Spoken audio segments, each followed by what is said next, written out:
The Beauty is Ryan Murphy's latest show to hit our screens, and After All's Fair was released at the back end of last year, which just got slated left, right and centre, and some even called it the worst TV show ever made. I was skeptical about how good this one was going to be. However, after watching the first 3 episodes, I was pleasantly surprised. This feels like a Ryan Murphy show that actually has substance at its core, and it's got some cast members that are actually qualified to be in the positions that they're in. So when an STD that makes people beautiful gets spread and ultimately causes them to inflict rage onto others before simply imploding, the deeper meaning of this show cut through, and there were many different story arcs to get our teeth into. So with that, let's break down the first 3 episodes of the show, discuss the deeper meaning, and I'll share what I thought of Ryan Murphy's latest project. Here is a review of The Beauty, episodes 1 to 3, and the ending explained. Just to let you know, this video will contain spoilers. Throughout the first 3 episodes, I feel like there were a couple of pieces of dialogue that stood out to me. The first was when we saw that Jordan spoke about having surgery done and said how she was always insecure, but once she got them done, she now loved every part of her body, and that beauty was essentially pain. Plus, there was also another piece of dialogue that followed on shortly after that when Cooper spoke of a date that said that his teeth were ever so slightly grey. And when Jordan said to him how she was surprised how nothing like that ever impacted him or made him feel like he needed to fix it, he spoke of how when he was in Japan, he was watching kintsugi taking place, which was about creating new things out of broken things, like pottery. The purpose of it was essentially about embracing imperfections and showing how something that's broken can still be beautiful. These were essentially the 2 different sides of the story in this show, those that embraced the way that they looked and didn't let it impact how they felt, and those that wanted to change things about their body. The main premise of this story is that there's this drug that can be taken which was created and headed up by Ashton Kutcher's corporation that's the closest thing to the Fountain of Youth. We saw that it not only made people extremely beautiful, but if it responded well to their body and wasn't passed on through the STD method, then they didn't age from a physical perspective, like we saw with Ashton Kutcher's character Byron and also Antonio, the assassin. However, if it was passed on that way, then after what seemed to be around 2 years, people began to exhibit symptoms of burning up from the inside. They'd need an endless amount of water, and they had an element of rage within them to the point where they'd kill and do anything that they could to fight off whoever was in their way. This was why Ruby went on that massive rampage during the opening scene of the first episode. Her time was simply up. The drug had been around for a while, as we saw that Antonio was an early adopter and he was actually 65 years old despite looking nothing like it, and we also saw that Ashton Kutcher's character Byron is significantly older than what he looks because he's married to an older lady and she said how their eldest son was in rehab, so they appeared to be fine because they took the substance in a way that wasn't transmitted. All across the United States and Europe, people were spontaneously combusting due to a virus that was present within them, but Cooper, Jordan, and the FBI had no idea what was causing it. They were just following the trail of the bodies with the hopes of getting closer to the source. On the flip side, we also saw that Byron had tasked Antonio to go out and kill all of the people that had the virus and was spreading it around. Within the contract, they were told that they had to be responsible with the beauty that they got, and by neglecting that and passing it on, they broke the contract, which meant that they needed to be eliminated. This is why Antonio was going around and cleaning up the mess. As the episodes went on, we saw that Jeremy, somebody who felt he was seen to be unattractive by the majority of the public, was so caught up in wanting to look good that he had surgery done.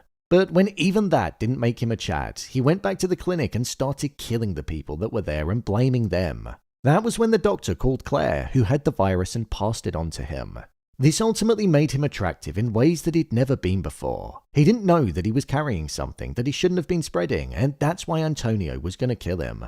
However, with Jeremy being somebody that actually welcomed death because he felt as though he'd never felt anything in his life and believed he deserved it after what he did, he was simply happy with having felt something for a short while. Antonio almost recognized a relatability in that and chose not to kill him. Instead, Antonio recruited Jeremy to be his protege because he recognized a darkness within him. I thought it was interesting that Antonio was an early adopter of the drug, and seeing as though he had a scar on his face, he covered it up, showing that even the smallest of blemishes, even when that beautiful, is something that lingered in his mind. With Cooper and Jordan, Jordan was intimate with somebody that was targeting her, and we saw that she got the virus. She went all exorcist on the floor, had her cocoon, and emerged as a butterfly. However, what we saw was that she was bitterly disappointed with how she looked. Even though she was still beautiful, she said at the start of the first episode she was fully in love with who she was as a person after she had that piece of surgery done. So she was happy in her own skin, but now this was something that was a curse to her because she no longer looked like the person that she loved. She hadn't been seen for a while, and Cooper feared that, like the men that were chasing after him and trying to kill him, he thought she might have been killed. With him going to New York at the end and seeing the many people that were around the combustion of the worker, it seems like Manny, Ben Platt's character, is going to be getting interviewed by him. With it going in his eye, I reckon he might well end up being the next infected. The deeper meaning of the show. When it comes to the deeper meaning of the beauty, we're seeing two completely different sides. We've got the law enforcement who represent the people that are comfortable in their own skin and don't feel obliged to conform to the beauty standards that society puts upon them. Take Jordan, for example. She only got her piece of work done because she wanted it done for herself, not for others. But then, at the same time, what we also see are the people that let those standards quite literally dominate their minds. Take Jeremy, for example. He was somebody that felt like couldn't get girls because of the way that he looked, ultimately looking for any way whatsoever to become a better looking version of himself. Rather than focusing on what was inside, he focused on the exterior and believed that was the reason why nobody liked him. We saw how he spoke to his mother, and I think it's clear to see that that was an issue that probably should have been addressed first. What this also showed us was the levels that people are prepared to go to in order to find beauty, quite literally going under the knife, looking totally unrecognizable and no longer being their true self. When Jeremy first looked in the mirror, he was happy. We saw his first smile, when in reality, he shouldn't have been. At that point, his exterior no longer represented the person that he was. He wasn't Jeremy. The thing that I thought Ryan Murphy was gonna do was almost show that the transformations that people underwent would be for the better, so I'm glad that it's gone in the other direction and we're actually seeing that it's not a good thing, and it's showing that being totally unrecognizable is something that's seen as a negative. Having statements such as beautiful people think rules don't apply to them, and also having the Egyptian hieroglyphic for beauty on the wall written in blood after somebody was killed showed that these people were quite literally pushing themselves to the point of death in order to look beautiful. I thought the discussion point that Antonio had about Christopher Cross was an interesting point too. When he spoke of how the artist got popular really fast, won multiple Grammys, but then when the world started to change and people valued image over the likes of talent, and how the world didn't want to listen to or watch people that were perceived to be ordinary. Putting the message of the world being cruel to people that aren't beautiful to normal people, it was a statement that was fair.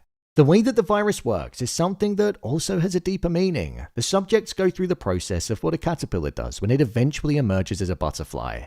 An insect that doesn't really have much beauty, ultimately transforming into one that people perceive to be beautiful. I think the show is ultimately going to get to a point where it pushes the message of beauty being the very thing that lies within. At least, I hope it does, because it feels like that's the direction that it should be edging towards. My review of the episodes. Now, I was actually surprised with this show. I've not liked a Ryan Murphy show in quite a while because they've actually been frustrating to watch. I like American Horror Story, but that's been pretty bad in recent years. All's Fair was a total mess, and even his monster series hasn't been good since Dharma. So in seeing a show that's actually got something about it, a level of originality, him going back to his roots a bit more with horror, and there being a statement to be made, I'm totally on board with this. I also think it helps that the likes of Evan Peters, Ashton Kutcher, Rebecca Hall, Anthony Ramos, and Jeremy Pope are good actors. So it's not like the show is just overrun with names, which is what Ryan Murphy's done in recent times. Granted, Meghan Trainor being in it did frustrate me slightly. She's almost become somebody that's on the side of what this virus is, and she's quite annoying. But other than that, I thought the cast was all pretty good, and the writing and the dialogue felt like it was performed with conviction. The opening scene of the first episode was something that I was also impressed with. They fully leaned into the horror element, and I loved it. The bloodbath, the jump scare when she got hit off the bike, it all just came together perfectly and established the tone and mood for the series in the first couple of minutes. What I will say is that the ending of the episodes are probably the parts that I feel are the weakest. I don't feel like the ending of the third episode actually felt like an ending. It felt like a scene change, so I was a bit disappointed with that. Outside of Cooper being my favourite character because Evan Peters is just a great actor, I think Antonio was a pleasant surprise. Even though he's the villain per se, the friction of him being a cold-blooded killer that gets enjoyment from it, but the sheer amount of personality that he has is something that feels like it shouldn't go together, but it does. An element of the first 3 episodes that I really liked was how Jeremy's story ended up connecting to the wider plot. As animated as Jeremy was in the first episode, it was entertaining to watch, and it probably provided the most tension of all 3 of them. When he was in his basement crying, when he was talking to his mother, which initially showed us that he had a darkness within him, when he killed the workers at the surgery, and then also when he transformed. Jeremy is definitely the character with the most depth at the moment, so I'm excited to see what happens with him. Now that we've had the first 3 episodes, I kinda hope that we don't continue to just keep chopping to different cities around Europe. As much as I didn't mind it, it worked for establishing the plot, but if it does continue, I feel it might just get a bit much. Also, what in the Jason Bourne was going on with Cooper? I literally felt like I was watching a Jason Bourne movie when he was being hunted down in Venice. Ooh, the way that final guy was killed as well was utterly horrific. Overall, I'd say that I'm impressed with these first 3 episodes. I've seen it's already got some negative reviews, but I feel people just slander Ryan Murphy's shows because they're a bit of an easy target. Listen, it's not incredible, and that's not what I'm saying, but I actually found myself quite enjoying it, and I'll be tuning into it for the remainder of the season. So, there you have it, a review of The Beauty episodes 1 to 3 and the ending explained. If you want to see more videos on The Beauty, then be sure to subscribe to the channel. I'm going to be breaking down every episode. What did you think of the show? Share your thoughts in the comments. As always, thanks for tuning into the video, and I'll see you in the next one.